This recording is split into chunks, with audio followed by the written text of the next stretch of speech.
We're back. Hey, everybody. If it's your first time watching, thank you for watching. I'm Darren Carter, the party starter, and this is the Pocket Party Podcast. Pocket Party. And if you've been here before, thank you for coming back. Very special guest returning. Here he is, ladies and gentlemen, Bruce Smirnoff. Hey, Darren. Listen, it's great to be here. But as far as you're concerned with this wonderful podcast of yours, I'm yours eternally because you did me that big solid in 1995. And like an elephant, I never forget, although I did forget until you told me the first time, but now I'll never forget the solid you did for me and what he did for me. Hello, by the way, everybody. It's great to see you. We're January. Am I allowed to say the month and all that? This isn't evergreen. We're in January. We're holding up. I had written a one-person show back in 1995, and I needed to make sure that it could not possibly bomb, when it opened. And I knew it was good, but still you have to rehearse it. And I needed test audiences. So I went to the Comedy Store. I was working there and I asked a bunch of comics, you just come to my living room. I'll feed you. I'll give you cookies, whatever. Just listen to my, hour and 10-minute show. And then I'm going to leave the room, my own apartment. I had to leave my own apartment. And then the director would come in and then ask everybody questions. And you were so gracious enough to be there. Your comments were, every comment that I got from people, I made sure that I adjusted things. So therefore, when the show opened about a month and a half later, it was great. And one of my best accomplishments in my career, of which that's about it, because nobody knows who I am. You just see this guy wearing a flower and a blue shirt in the middle of a pandemic, and you go, obviously a mental patient. And I'll give you that. Also, I live in Delray Beach, Florida, in a 55 and over community, guaranteeing that I'm a mental patient. But, happy at it.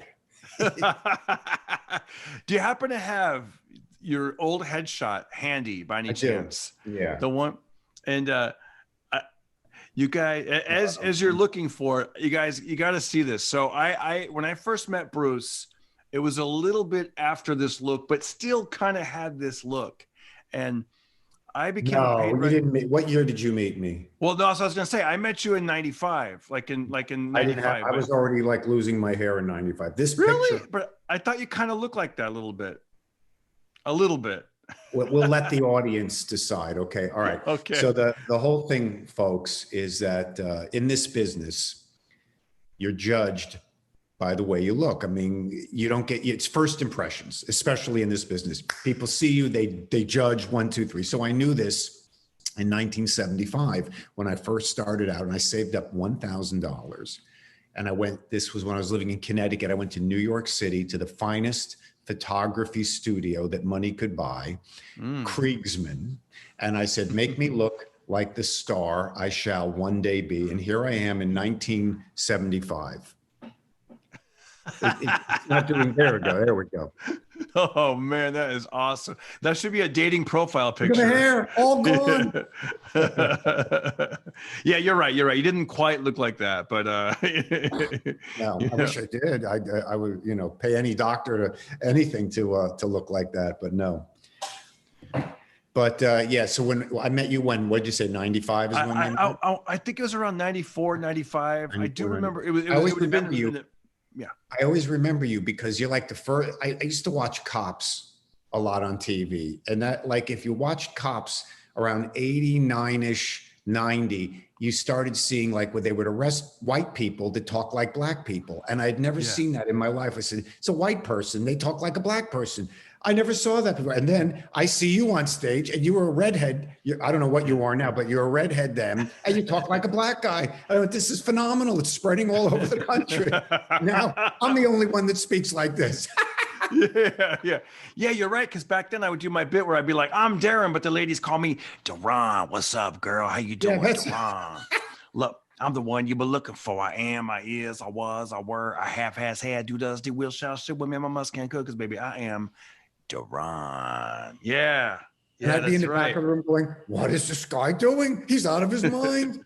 You were actually 25 years ahead of yourself. So God bless you. Yeah.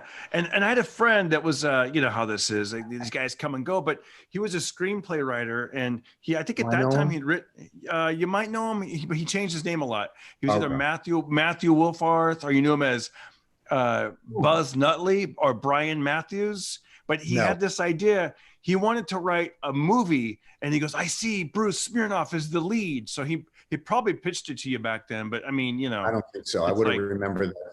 Wolfarth, I think I remember the name. you might know him online or something. I don't know All now right, or something, I'll but look him up later. yeah, he had this Tell idea him where, thank you. yeah, he's like, yeah, the idea was that these two comics, they do the road, and then somehow drug dealers hide cocaine on the car, and then you guys take it from town to town, but you don't know about it, and you know, that kind of thing. And No, he never pitched that to me. That's a great idea. It would never sell with me. You'd have to get a real star. But that's very nice that he thought of my persona. That's really cool. or maybe he thought you were going to be the cop or something. All I know is I'd do anything. he always was like, Bruce is the guy. Bruce is the guy. You know, yeah. And you know where it's come to all these years later? As I said, I live in a 55 and over community, and I go out. I go to I live in Florida, so we're not for whatever reason apolitical. We're not under lockdown here, so I do go out. And when I live with people like in their 80s stuff, and when then I post on Facebook, and these people think I'm like the Superman of super spreaders down here, and they won't even come within like 100 feet. I go, I see my neighbor. Hey, what's up? How are you? I'm planting some trees this week, and they're like run like it's like cursed Valley of the Cursed, whatever. Yeah. And just so strange. The good news is, we have been blessed, unfortunately, with the problems going on in New York and in Los Angeles.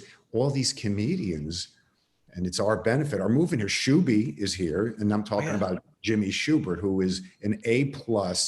He's on the Showtime Comedy Store documentary. So you watch it. He was on Entourage. Great comic. So he moved here. It's 3 miles from me. Got Richie Minervini is here, and he's from New York. We've got James Altucker from New York. We've got Don. Gavin.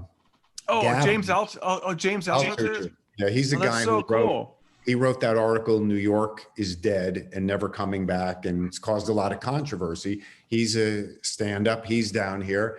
Don Gavin, By the way, what? Jerry Seinfeld. Yeah. Seinfeld, they got into it, right? And then Seinfeld, he just wrote an article about Delray, Florida is dead. And yeah. Delray, Florida, it's dead. No, it's alive with dead people. But yes, it technically somewhere in there, you're right and wrong. Yeah. But we've had, and when you put me under the gun, I got to remember all the comics. A guy named Chad Ridgely from LA, not advanced, but just terrifically funny. He's also a producer, and he's moved here. He works with Ben Shapiro, and I guess a lot of that show has relocated here in Tennessee. So we are the benefactors of Steve Simone. I know Steve Simone moved out to Florida. Tell him to call me. I don't know Steve Simone. Is he funny? Oh, you'd love him, man. He works all clean. He's funny, very positive guy. I'm writing it down. Flip Schultz, you know him? Flip Schultz, yep, Flip. And by the way, Steve Simone, I'm sorry, both Steve Simone and Jimmy Schubert and Flip Schultz have also done my Pocket Party podcast. So guys that are watching, go on YouTube. Knows him? Excuse me. Absolutely. Okay. Yep. Right. Mm-hmm. Cool. Yeah. That's so cool. It's when did you start in New York City? No. I started in Boston, Massachusetts. I went to Boston University, and I started when I was 18 years old. And I had the want, but I didn't have I had nothing. And there were no places to perform there. There was no stand-up scene, which happened like around late 78, just when I left Boston. And then it became an explosive city in America for comedy, producing some of the best. Stephen Wright, of course, jumps off the Dennis Leary, a lot of these guys. And so while I was at college, I was at school with Howard Stern. We were both at the College of Communications, and I didn't know who he was. He wasn't the guy then that he turned into. And would you like to hear a Howard Stern story? Please. Okay. Okay, so What's up, guys? How you like the show so far? Pretty good, right? Kind of weird that I'm out here in the country with the chair next to me, but anyways, if you like this show and you want to help out, go to Cameo. I do birthday shout outs, anniversary shout outs, or if you just want to do a donation, go to darrencarter.com, PayPal, or Venmo at Darren Carter Comic. Now let's get back to the show. I wanted to be a disc jockey. So you had to submit, and we had a station at it was called WTBU, and this is at Boston University, and it was on what's called carrier current, which means your radio doesn't really need an antenna to hear it, but it has to be plugged into the wall socket. So the antenna was through the electrical, anything electrical at Boston University was the only way you could hear this station. But to me, it was still like the biggest thing in the world. And I made my demo tape and I sent it in, and I must have missed the day. I must have forgotten, and I missed the cutoff day. So I was very bummed out that I didn't get it. And I had it all set what I wanted to do. And then I got a call like a week later, we need somebody down here. Can you be down here? And I went, yeah, sure. And he goes, what's your format? And I go, well, I'm going to play disco music and I'm going to tell jokes in between. No, the guy just goes, turns out that guy is Ted Harbert. We'll come back to him later. He was the station manager and also a fellow student. And I get to the station, he's like looking at me like, no comedy. I go, no comedy, I'm just gonna play disco. And the only people who listened to this station were really the people who worked in the cafeteria, in the kitchen, like the chefs and maybe the dishwashers listened to this. And he's staring at me the whole show. And then he said, you're okay. And then I find out years later what had happened was Howard Stern had gotten that position the week before. And I think his opening show, he did some kind of sketch. I don't know if this is what I was told. I don't know if it's what, but Godzilla invades Bronx, New York, and eats all the black people. And the 11 people, that's the only people who listened to the station that were working in the cafeteria, they walked out.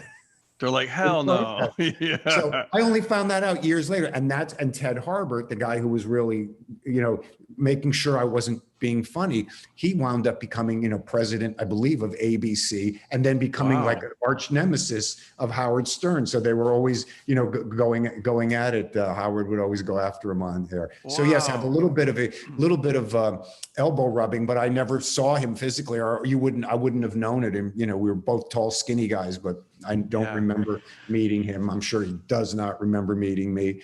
But that's funny. Yeah. Yeah. I was gonna say that's funny you said that about because comedians were drawn to radio. Like I worked at a radio station when I was around 18 or 19 years old, and the same thing. I just couldn't wait to do comedy in between songs. Like I purposely would play Michael Jackson.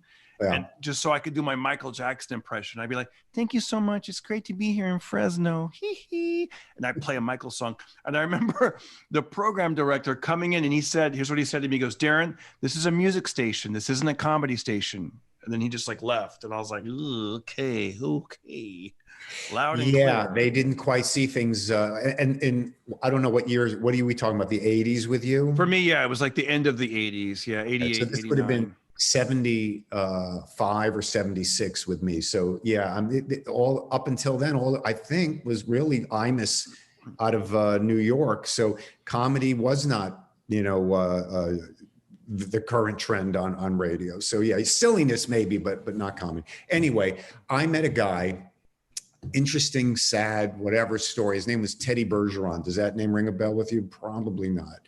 No. So he was 5 years older than me, and a very handsome redheaded kid. And he was into comedy. And Teddy was going to Bunker Hill Community College in East Boston. And he invited me. He had like a Tonight Show every Thursday. And he would put on teachers that had any kind of talent. And the audience was packed. It was in their auditorium because the kids were getting out of class and getting to see their teachers in a way they never saw them before. So it was like a win-win. And he was Teddy Bergeron out the gate. Was brilliantly funny. I mean, he was blessed.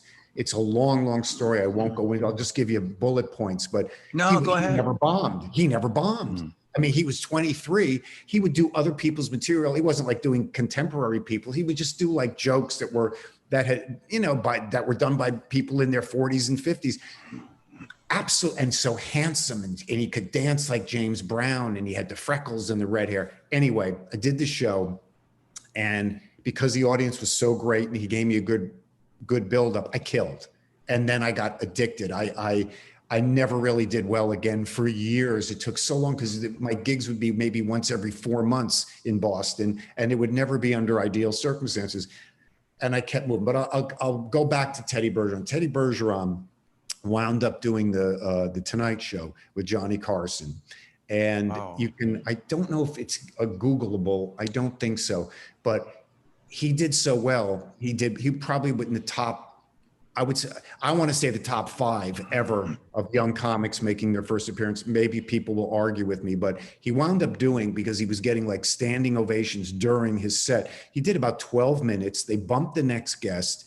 He did so well that when they came back from commercial, there was a very short time they couldn't bring the next guest on. So Teddy paneled with Liberace over here, Johnny Carson over here, and Liberace was pawing him. I mean, it was amazing. The problem with Teddy was he's a person, and it's very unfortunate, he's an alcoholic, but not the worst kind, where if a touch of liquor hits his tongue, it doesn't stop until he's in rehabilitation, and that could be weeks later with scars and blood and no clothing change. Very, very sad story. Oh yeah. And he did that show, and everybody in Hollywood wanted him. I mean, they had this was in '83, and Carson was like always hinting at retiring, and they had tried out Gary Shandling, Joan Rivers. They had all these, like an array of guest hosts. When they saw Teddy, they went, "This is it. This guy's got that all-American, Irishy, red hair with the freckles." I mean, just he had the look.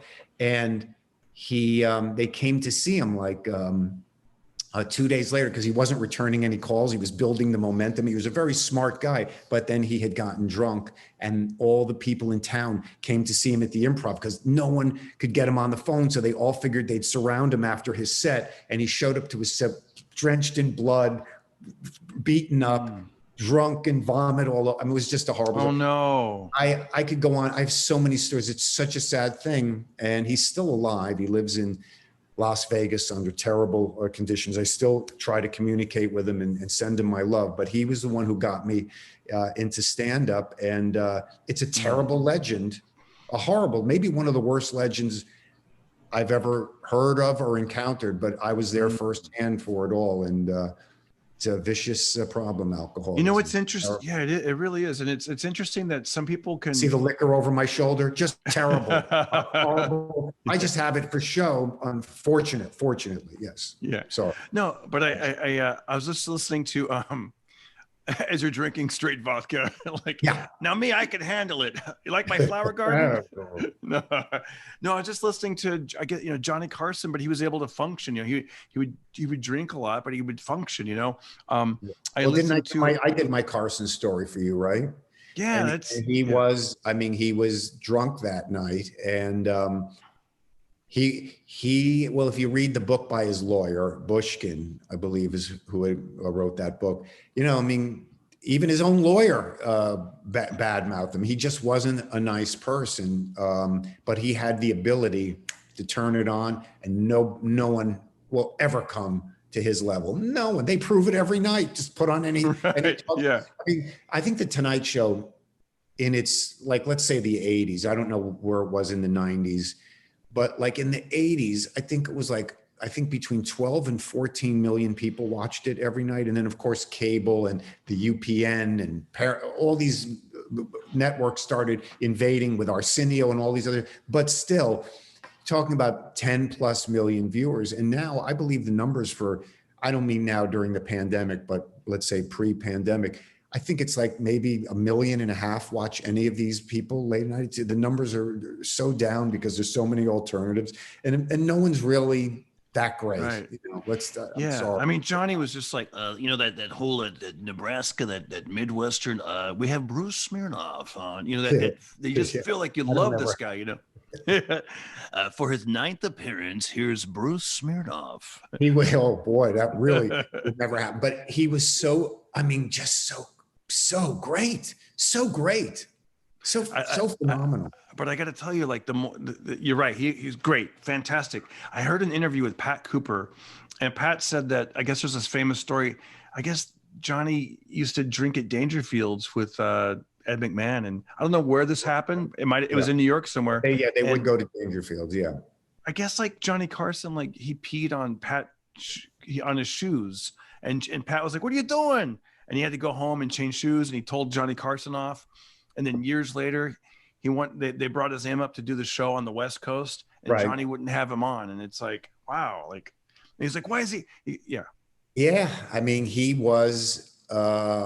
had problems. I mean, if you saw the PBS documentary about him, gave you a picture of a troubled, like he had a thing with his mother. I don't know exactly what it was, but his mother didn't seem to be satisfied with anything he did or something. So look, I'm not a psychologist. I got enough problems of my own, but it just would come together when I'll tell you, we talk about coming together. You don't remember a guy named Jackie Vernon, do you? The comedian? Oh, I know the name, but I never met him. These were guys, I know his name. When I was like 12, 14, 15, these guys were on Ed Sullivan's show. I'm sorry if you're young and just take this. It's like an old fogey telling you these stories, but these guys were really excellent. Jackie Mason, Jackie Vernon, and these guys off stage, they're miserable. I got to know so many miserable people, but when that camera goes on, God, they with their writing skill, I imagine the help with Jackie Vernon. He had a couple of people help him write. These guys, if you go on YouTube, Google Jackie Vernon, you'll see not only a funny man, but his sets. When a comic does a set, it's got to be stamped. It has to have like a beginning, a middle, an end for it to really stand out. And a lot of times guys don't, they just throw stuff out. I mean, they're just so some of them are so green. They're lucky they got on and they just do a set. But back then you really had time to work on it, and there weren't a zillion comedians on TV. And Jackie Vernon's sets, oh my God, they're fantastic. But off stage, another miserable person that I had the pleasure of hanging out with on the road. Oh, God's stories with him.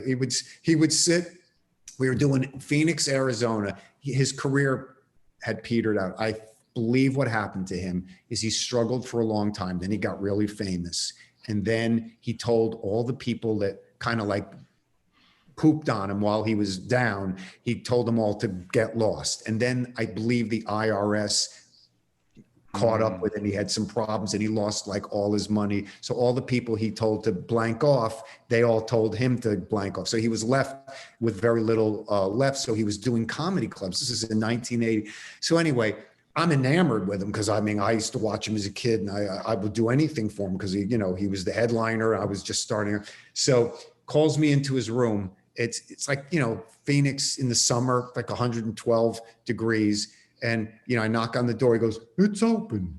And I open up to pitch black. He's got the television set on. Is just blue smoke in the room from cigarettes, that blue haze. And he's sitting with the wife beater T-shirt, his underpants, and black socks. And he's just sitting on the couch, and he's got a cigarette in his mouth, but the ash is like 7 feet off. And he goes, "Come on in, kid. I'm having a party."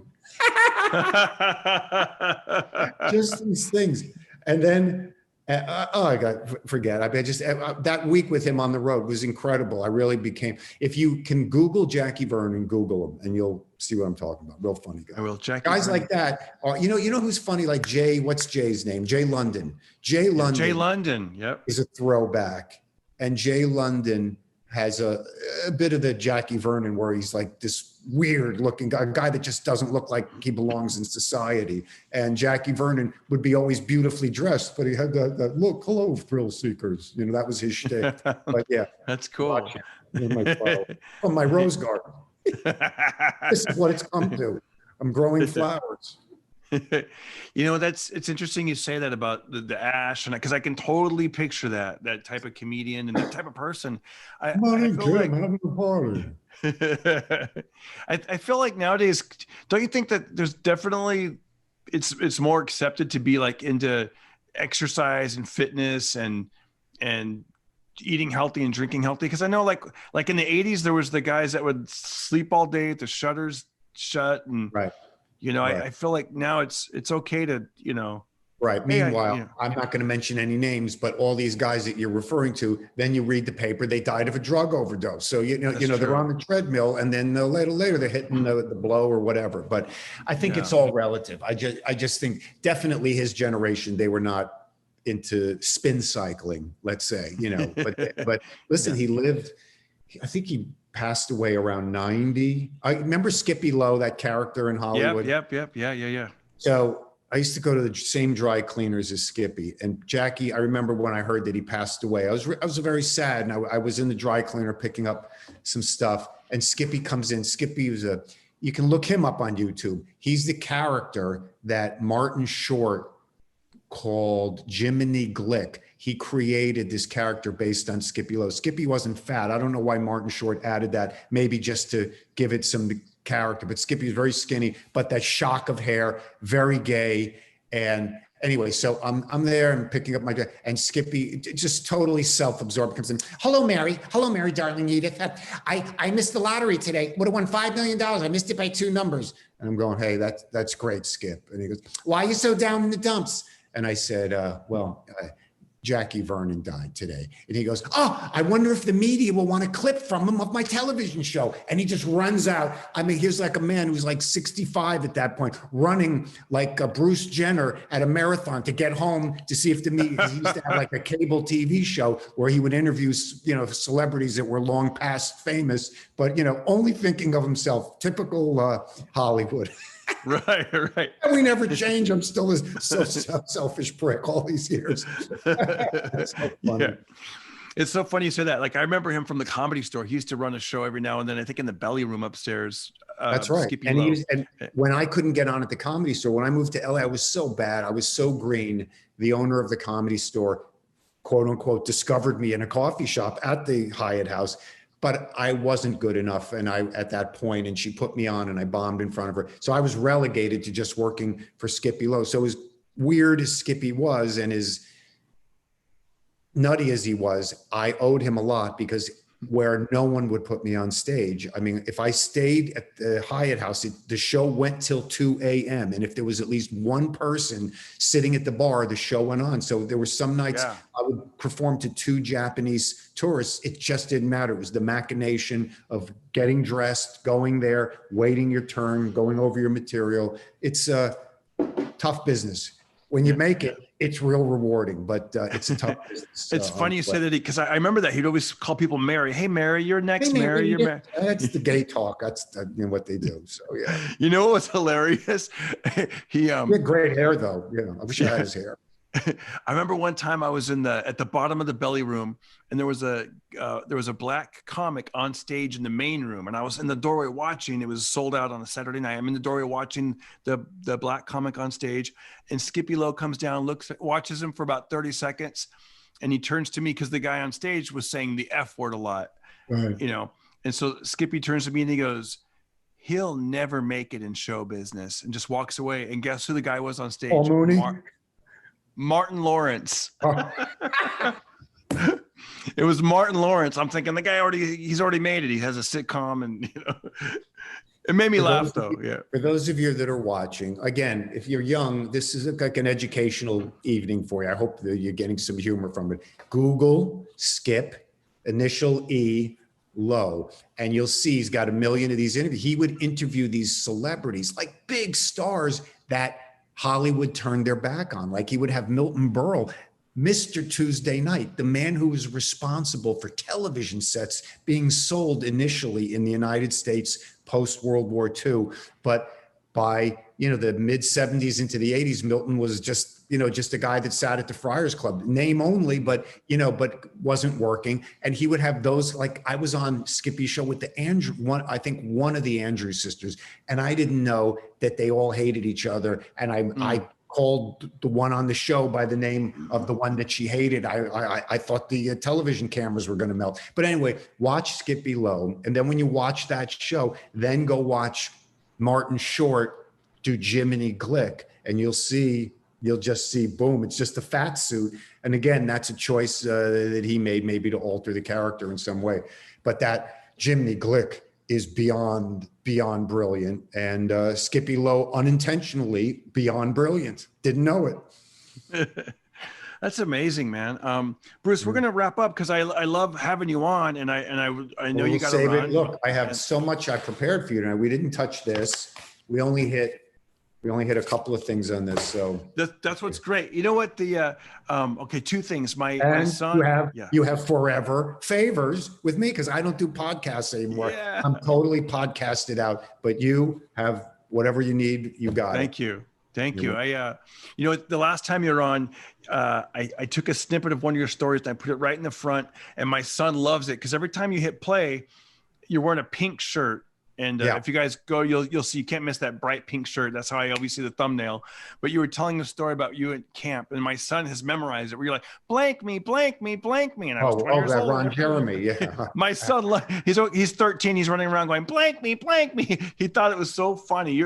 So guys, I want you to go watch Bruce's previous appearance on the show, and also look up Bruce on comics. Just put it on YouTube, or you can also put Bruce Smirnoff one-man show. That specific Bruce Smirnoff one-man show, and you'll see the show that Darren was so kind to help me dress rehearse, and that's something I'm very proud of. It's great. It tells a lot of the crazy stories in my career, and hopefully there'll be more with you. My family, my wife and son, we watched. Thank you. My wife and we watched your comic strip appearance, and you're so funny. I mean, I always know you're funny, but it was great to like see like just the comedy was like bam, bam, bam, bam. It was so good. It's like, is it hard to do you hang on to that material and still perform it, or do you let it go, or how does that? Because it's so good. It's so good. It would be sad like if you didn't jokes, still do. The urban jokes. I can't. My audience now is strictly cruise ships, and that's 65 to 90. And senior citizen facilities, which in Florida, it's a big business down here. So the money on the ships, the money in these condos, it's real good. So don't feel bad for me, but I don't get to perform in front of relevant people. I used to have jokes that were very on the edge, that you would call sick or this and that. And when I came down here, I couldn't do them. So the Dangerfield set, I don't do I did that joke about how I was living in Brooklyn, and the artsy fartsy, the gunsy knives. Yeah. Gunsy knives. Out here because these people don't get it. But I have really good material that I've written since I've been here. But some of that stuff worked. Yeah, the stuff about relationships is evergreen. But like my favorite joke about living in Brooklyn, what was it? I say I moved there because I thought it was artsy fartsy. I'm there 2 months. It ain't artsy fartsy. It's gunsy knivesy. But my favorite joke, I live 3 blocks from Martin Luther King Boulevard, Malcolm X Avenue, and Jackie Robinson Parkway. If I didn't move when I did, they were going to rename my street Bruce Smirnoff Memorial Drive. That just kills. That's like Puerto Ricans that are in the audience that night at the comic strip, because that was a Friday night first show. So they all, celebrating the weekend, and it just ripped through like lightning bolts. It was so good. So yes, a lot of stuff just doesn't transfer, down here. Yeah. It was great, man. It was like, especially during this pandemic, because my sets are like every 3 months. I'll do like a bunch of sets and then they'll lock it down, and then I'll do more set. Like I'm lucky that I'm going to Arizona this weekend. I'll be at Stir Crazy, and then I'll be in El Paso, Texas. So I do have dates coming up, but you know what I mean? When everything is like slowed down, and then I'm watching you and I'm like, man, I miss those days of just getting so sharp and working on material and, I miss it more than you do because you're still living in LA, right? Yep. All right. So you at least have a community around you. That's why I was so excited at the beginning of this episode, talking about all these comics who are moving down here. I see in my home, smoking is allowed. You can smoke cigarettes. I don't. You can smoke cigars. So I make this like the Friars Club. Guys can come over. We last week with Jimmy Schubert and Richie Minervini, we made linguine and white clam sauce. We made a mess for Miles. We ate like pigs, and then we had lemon meringue pie for dessert. I mean, it's just so much fun to have guys who get it, and you look up to, and they look up to you. It's a mutual admiration society here, so it's great. That's cool. That's cool. Hey, I didn't I don't know why I just thought of this. I don't even know if you have any. Do you happen to know any? Is there like a favorite, let's say, like street joke or a certain joke that when you know what I mean? Like, I'm not really good at memorizing those types of jokes, but do you happen to Do I know have any like an that? old joke that I like to tell? Yeah. No. No. Okay. Because I don't. I I don't. have old Jewish jokes that I tell on the cruise ships, but it's not relevant. You'll lose. You'll get so many down thumbs. Forget it. Yeah. Yeah. They're all in Yiddish punchlines. Like, what the heck happened? I missed the good part. But okay. I'll ask you one more question. Yeah, sure. What is I always what's the last thing or what's something that you've recently bought that's made you a little bit happier? You know, you're like, oh, that's so cool. Like, and it could be like every price range. I don't know if it makes me happier, but like everybody else, you just you sitting on Amazon. That we have offer up. I mean, everybody has that. And here, I'll show you. Let's see. Yeah. This is really strange. So I'm big into coffee, hardcore. I make it every different way. I research how to make it. Every time I find a new way to do it, I do it. And I always remember when I was a kid, my mother used to make coffee in a percolator. And I once said, I want to try that, Mommy. And she poured me a cup and I drank. It was like, it was horrible with the bits of the coffee. Yeah. You know, and it probably would sit on the stove for hours. So I never thought of a percolator. To me, it was an anathema. It was like the word. And yet they still sell percolators. And because I've tried every way of coffee, I said, I'm going to try because this offer up. I found this percolator. This is a Farberware from, I don't know when, it could be the 60s, 70s. They're evergreen. They make them today and it's still the same thing. So it's just stamped out. This was invented at some point. So, however, when I make coffee, I know about grind.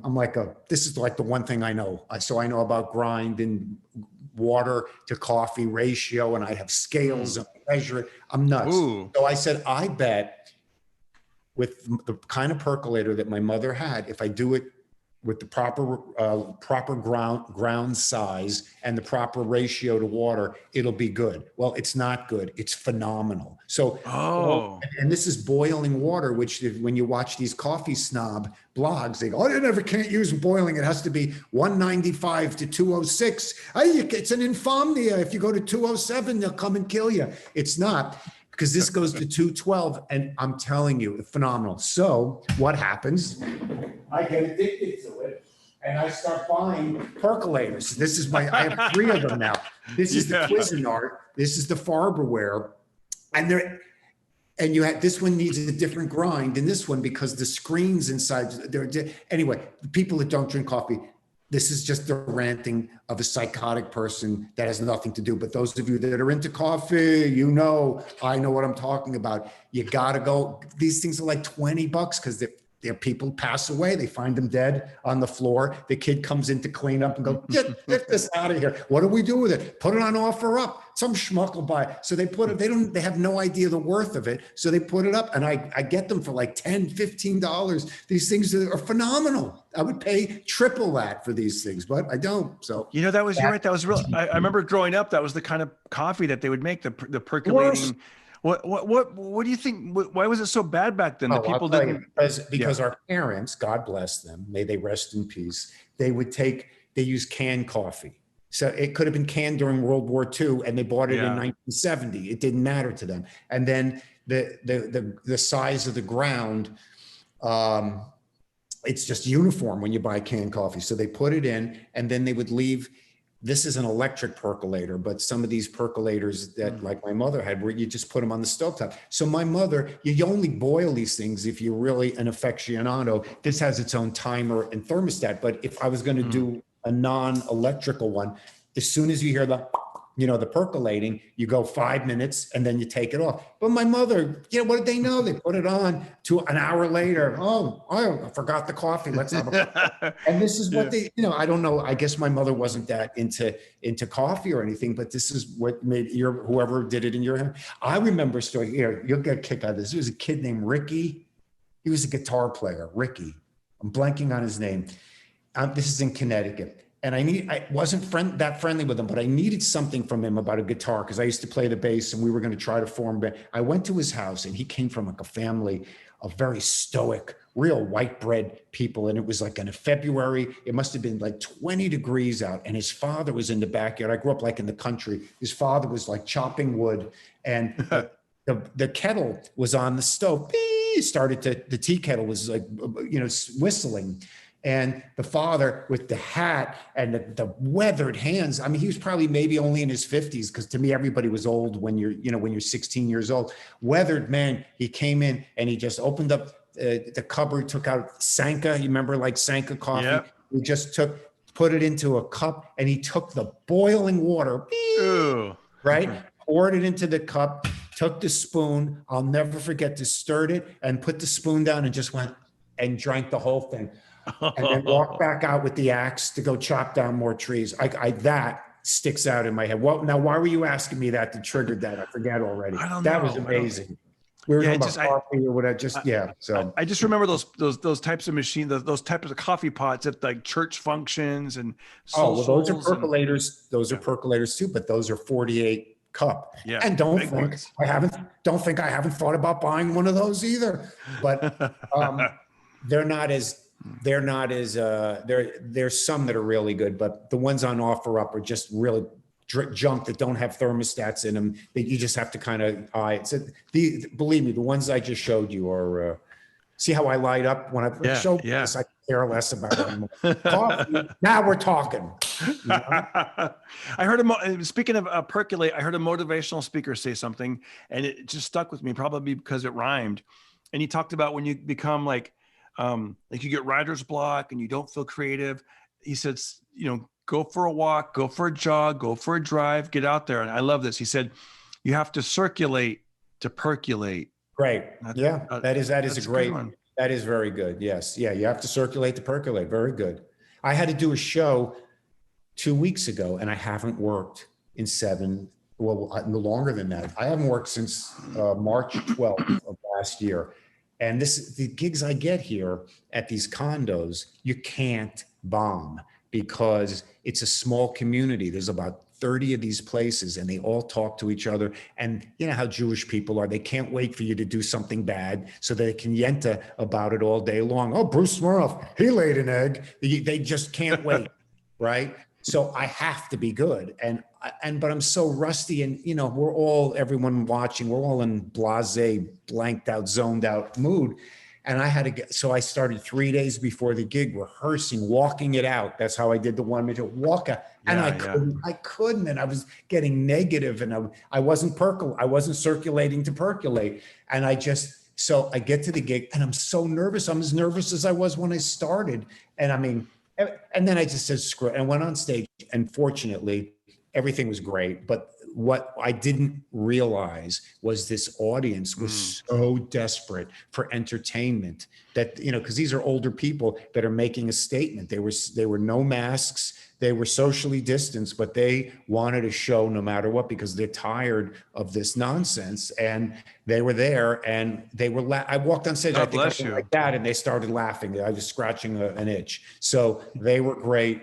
I did have notes. I had to refer to them once or twice because I forgot my order, but it was a great show. So no bad trash talking about Bruce Smirnoff after that. I love it.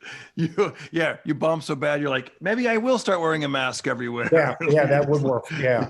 No. About coffee. And I don't know why I'm just, it's a quick question. What about, have you ever tried Lavazza, Lava, whatever? Lavazza. Okay. Have you? Yes, because I like it, but I can't find it. I don't know where they sell it. It's in the store. It's at Ralph's. Just go to Ralph's. Oh, really? Okay. The Cuban stuff the Cubans in the red and the Lavazzas in the yellow. Anyway, this is interesting. Hold on. I need you to hold on. I got to show you something. I guess Bruce doesn't go to Walmart because I didn't see it at Walmart. I was just laughing because I never. Lavazza, so I can just find it because I didn't see it at Target. I didn't see it at Walmart. It's everywhere. It's Lavazza. It's just everywhere. It's okay.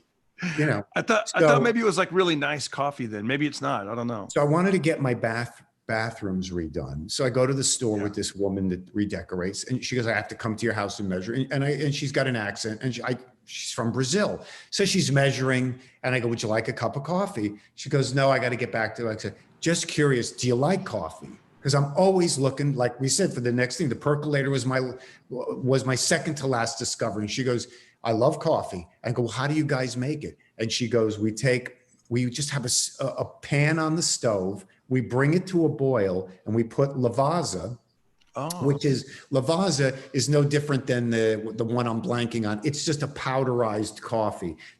As you start grinding coffee finer and finer, you start hitting the espresso blend, which is pretty much a powder. And there's actually one more notch. If you look at like those commercial coffee machines, it's called Turkish, and that can't be strained. Turkish coffee it just melts into the water. So you're drinking everything, but back it up one notch and you're at espresso blend. So she goes, we put it in the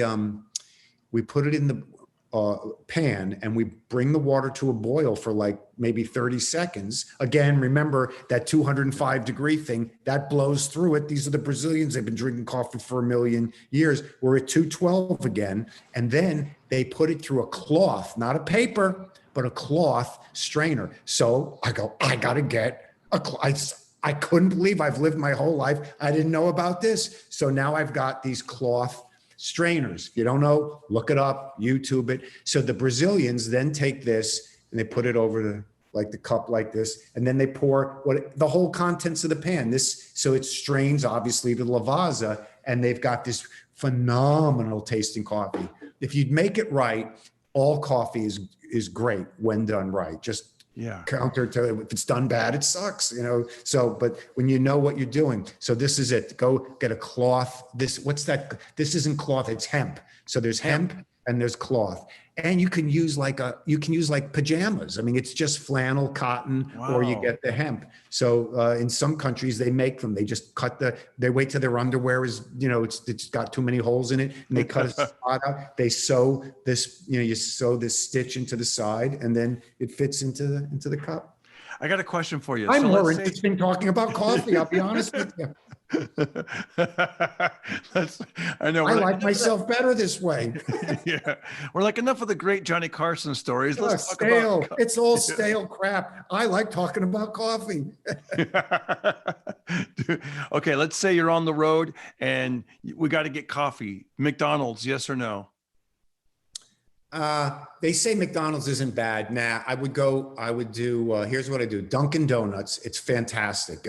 Okay. And if you're in Canada, you go to Tim Hortons. Yeah. Even more fantastic. These are blue collar coffees that are roasted. I believe Dunkin' Donuts is roasted by a company called S&D Coffee, which was bought out by Cott Beverage. And they only do primo coffee. So even though the beans may not be fresh, somehow Dunkin' Donuts coffee is very good. Or as I said, I would go to Tim Hortons if I'm in Canada or upper United States. Then I've heard 7-Eleven has decent coffee, but I have to have half and half to go with my coffee. So I don't know if they have half and half. If I have to go to Starbucks, I won't take whatever they're brewing. I ask them to give me a cafe Americano and fill it halfway with water. So I'll do that. And that hopefully answers your question. So but by having Starbucks, Tim Hortons, or Dunkin' Donuts, it's pretty much covered. Denny's? Do you hear about muffins? Yeah. Muffins? So Dunkin' Donuts makes a corn muffin.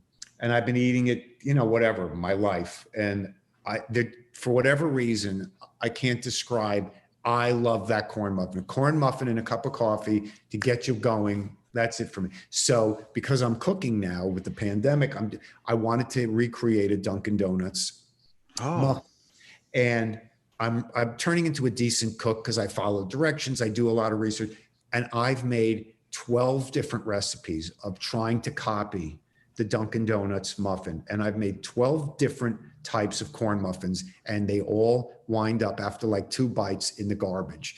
And not that they're not salvageable, but they're not what I wanted. and they are not even close. And it kills me that I've learned how to make pizza. I bought a real live pizza oven, 900 degrees in my backyard. I make really good pizza. I've learned how to make the things I like, but I can't make the Dunkin' Donuts muffin. I don't know what it is. It's such simple ingredient. So I'm reading an article about commercial food and why it's so bad for you. And then they give you an example, like take Dunkin' Donuts, for example, and then they list the ingredients. Because I've always been wondering, what am I missing with the ingredients? Well, here's what, it's got so many chemicals in it that I can't reproduce these chemicals. It's such, and again, I'm not putting it down because I would eat one right now if I had it. But it's all the worst crap. It's all chemicals. That's why I can't even come close to duplicating it. How's that for a story? Hydrogenated this and that. Yeah. Chemicals like 471. It's whatever it's called. It's called something 471. And you can't get that at Publix or Ralph's. No one knows what 471 is. And that's what makes a Dunkin' Donuts muffin so phenomenal. And then when you go to Dunkin' Donuts and you see them making it, it comes frozen in looks like Carvel, and they just squeeze gunk. It's just squeezed gunk into these things. They put it in the oven, and out comes heaven on earth, but it's all chemicals. Oh man, I'm hungry now. I want to go have a corn muffin from somewhere. Me too. I don't know. Yeah. I wish I had one in the freezer. I'd get one out right now. Thank you for being on the show. Like I said, Steve Simone, he's friends with Jimmy Schubert. Those guys, I know they used to go hiking together. And Steve also makes pizza. Wow. Yeah, he's a great comic, and he makes pizza. So maybe you guys could have that in common, making pizzas. I swear to you, he's great. Right. Yeah. All right, Bruce, Darren. You're the best. And I'm not the best. I have a great time being with you, and I appreciate it. Thank you, buddy. Do it anytime you want. Okay. Thank you. And happy February and beyond. And we'll talk soon. Okay. Bye-bye. Thank you, Bruce. Bye. We're done with this interview.